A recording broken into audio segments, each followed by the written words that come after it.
राम मंदिर में यहाँ के मुख्य पुजारी पंडित संत शर्मा जी की अध्यक्षता में पंडित चंद्रशेखर आजाद जी की जन्म जयंती मनाने का कार्य सर्व समाज के लोग कर रहे हैं। इसी बीच में हमारे बीच में समाज सेवी विनय पंडित जी पंडित चंद्रशेखर आजाद जी के बारे में बताएंगे।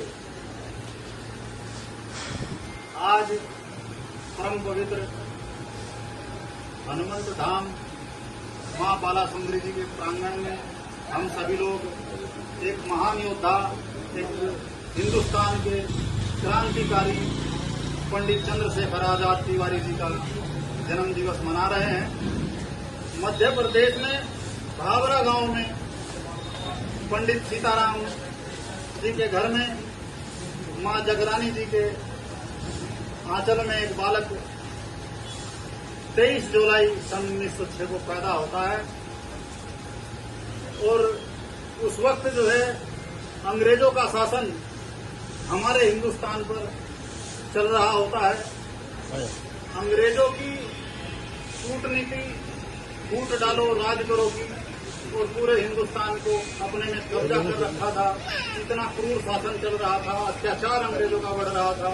उस बीच में चंद्रशेखर आजाद इस भारत माता के सच्चे सपूत, जिन्होंने 55 में महात्मा गांधी जी के साथ असहयोग आंदोलन में हिस्सा लिया और जिसमें उन्हें 14 साल की उम्र में जज के सामने अंग्रेजों की सेना ने प्रस्तुत किया और 15 बैच की सजा सुनाई, जिसमें चंद्रशेखर आजाद एक फौलाद का सीना रखने वाला, इस भारत माता का सच्चा सपूत, हर एक बैच पर जब बैच पड़ती थी चमड़ी उधड़ जाती थी, लेकिन उसके मुंह से एक ही आवाज निकलती थी, भारत माता की जय, भारत माता की जय। 15 बैच खाने के बाद भी चंद्रशेखर आजाद जी ने कहा कि मैं आजाद था, आजाद हूं, आजाद रहूंगा।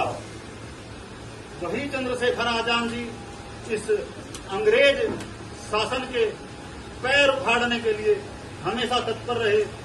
इन्हीं के साथ में सरदार भगत सिंह, सुखदेव, राजगुरु सबने मिलकर के काम किया और उसमें सेना नायक का काम पंडित चंद्रशेखर आजाद जी ने किया। चाहे वो काकोरी कांड रहा हो, चाहे वो सरदार भगत सिंह जी ने जलियांवाला बाग हत्याकांड का बदला सैंडर्स की हत्या करके लिया हो, चाहे वो असेंबली में बम फेंकने की योजना हो, वो सब पंडित चंद्रशेखर आजाद जी की महिमा थी, इन्हीं की योजना थी। इन्होंने इस देश को आजाद कराने के लिए, जिसके कारण हम सब लोग यहाँ पर आज खुली हवा में सांस ले रहे हैं, आजादी के साथ में इस तरह के विचार प्रकट कर रहे हैं। ऐसे महान क्रांतिकारी चंद्रशेखर आजाद जी को अल्फ्रेड पार्क के अंदर, इलाहाबाद के अंदर 27 फरवरी 1931 में एक ऐसा घटनाक्रम होता है जिसमें पूरी अंग्रेजों की सेना के सामने अकेले चंद्रशेखर आजाद जी सीना तान के खड़े हो जाते हैं और जब आखिरी गोली बचती है तब इस भारत की भूमि को अपने मस्तक से लगा करके कहते हैं कि हे माँ, बस इतनी ही सेवा कर पाया हूँ, मुझे क्षमा कर देना। आने वाली जो पीढ़ियां हैं वो इस बलिदान को कभी भूल नहीं सकती।